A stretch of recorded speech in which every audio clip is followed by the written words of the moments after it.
আসসালামু আলাইকুম ভিউয়ার্স, চলে এলাম নতুন আরেকটি রেসিপি নিয়ে। আজকে আপনাদেরকে তৈরি করে দেখাবো মোরগ পোলাও। ছোট থেকে বড় সবারই মোরগ পোলাও কিন্তু খুবই পছন্দের একটি খাবার। মোরগ পোলাও যেরকম খেতে সুস্বাদু, তেমনি রেসিপিটিও কিন্তু অত্যন্ত সহজ। ভিডিওটি ভালো লেগে থাকলে আমার চ্যানেলটি সাবস্ক্রাইব করার অনুরোধ রইল। চলুন তাহলে আর কথা না বাড়িয়ে চলে যাওয়া যাক মূল রেসিপিতে।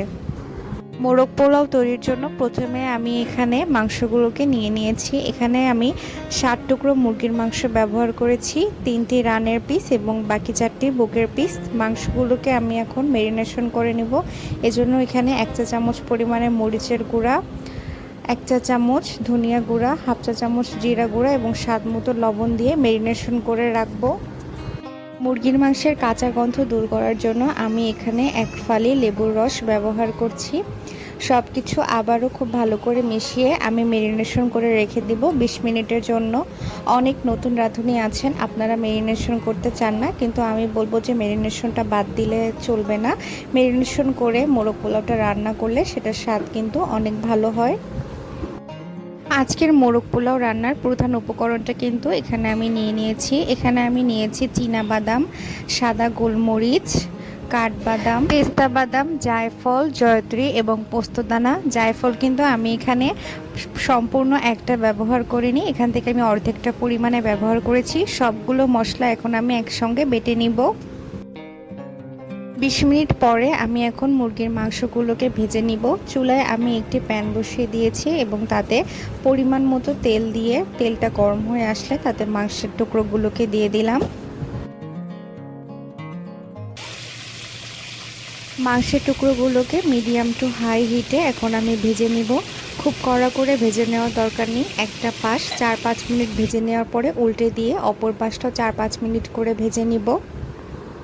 মাংসটা ভাজতে ভাজতে আমি এখন চলে যাচ্ছি মোরগ পোলাও তৈরির জন্য চাল প্রিপারেশনে।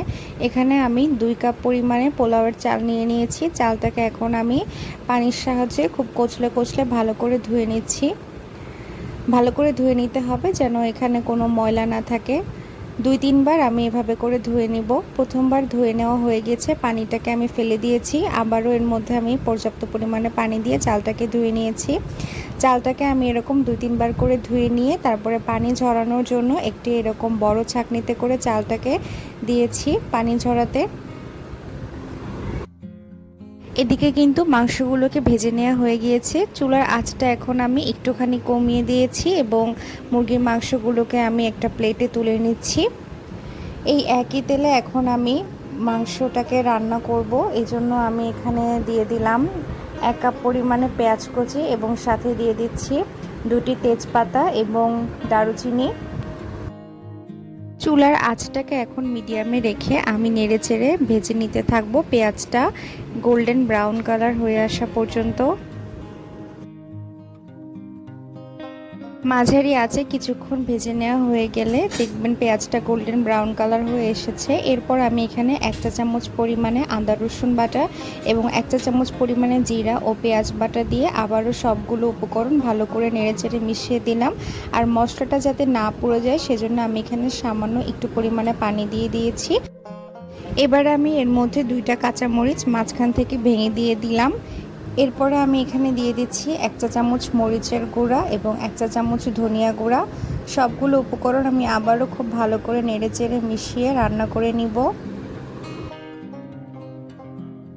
মশলাগুলোকে আরও 1-2 মিনিট ভেজে নেওয়া হয়ে গেলে আমি এখন এর মধ্যে সে ভেজে রাখা মুরগির মাংসগুলোকে দিয়ে আবারও খুব ভালো করে নেড়েচেড়ে মিশিয়ে রান্না করব 2-3 মিনিটের মতো।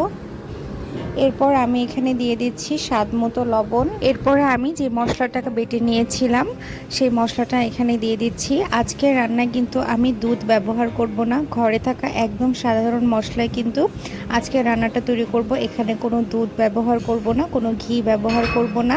তাই এখানে আমি মুরগির মাংসটা আরও ভালোভাবে সিদ্ধ হওয়ার জন্য আর ঝোলের জন্য এখানে আমি 2 কাপ পরিমাণে পানি দিয়ে দিলাম। এখন আমি সব কিছু নেড়েচেড়ে মিশিয়ে অপেক্ষা করব বলক আসা পর্যন্ত। মাংসতে দেওয়া পানিটা যখন এভাবে ফুটতে শুরু করবে তখন এই পর্যায়ে আমি এখানে হাফ চা চামচ পরিমাণে টেস্টিং সল্ট দিয়ে আবারও খুব ভালো করে নেড়েচেড়ে মিশিয়ে দিয়ে ঢাকনা দিয়ে ঢেকে রান্না করব 10 মিনিটের জন্য।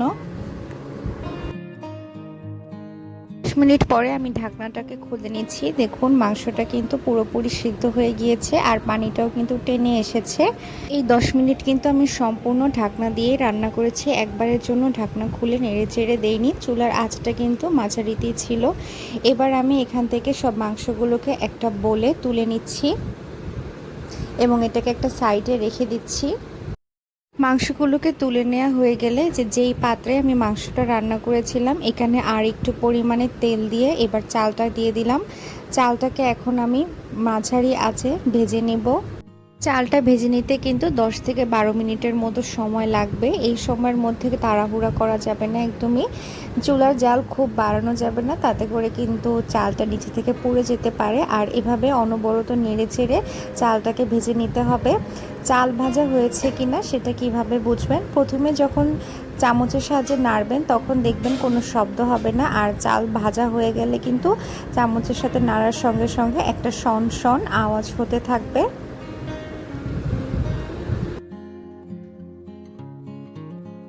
এই তো 10-12 মিনিট ভেজে নেওয়ার পরে দেখুন আমার চালটা কিন্তু ভেজে নেওয়া হয়ে গিয়েছে।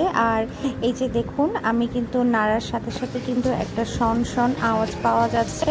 অর্থাৎ এরকম আওয়াজ পেলেই আপনারা কিন্তু বুঝে নেবেন যে চালটা একদম খুব ভালোভাবে ভেজে নেওয়া হয়ে গিয়েছে।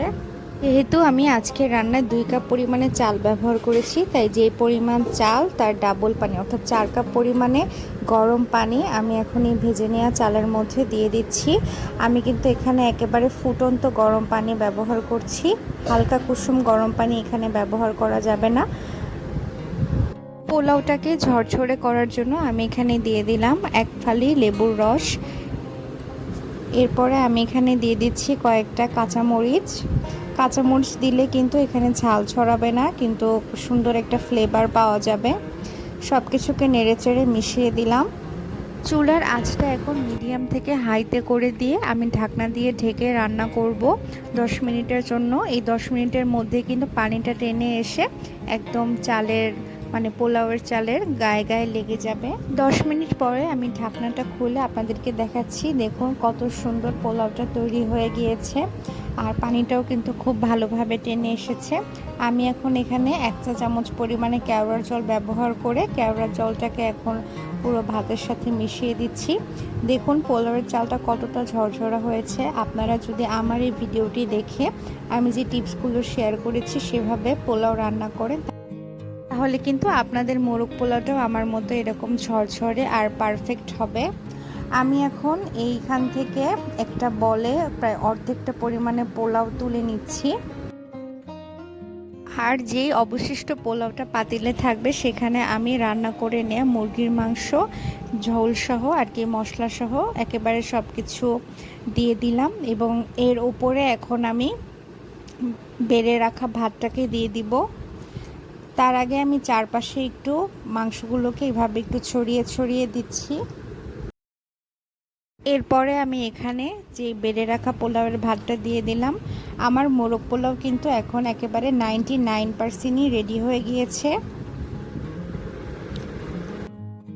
এখন আমি এই পোলাওয়ের চালের উপরে কিছু পরিমাণে বেরেস্তা আর কয়েকটা এখানে আমি 10-12টা কিশমিশ নিয়ে উপরের থেকে একটু ছড়িয়ে দিচ্ছি। কিশমিশ দিয়ে পোলাও খেতে কিন্তু আমার খুব ভালো লাগে। পোলাওয়ের সাথে কিশমিশ খেতে আপনাদের কেমন লাগে আমাকে কমেন্ট করে জানাবেন। আর এই তো আমি উপর থেকে এখন কয়েকটা কাঁচামরিচ দিয়ে দিলাম একটু দেখতে সুন্দর হওয়ার সুবিধার্থে।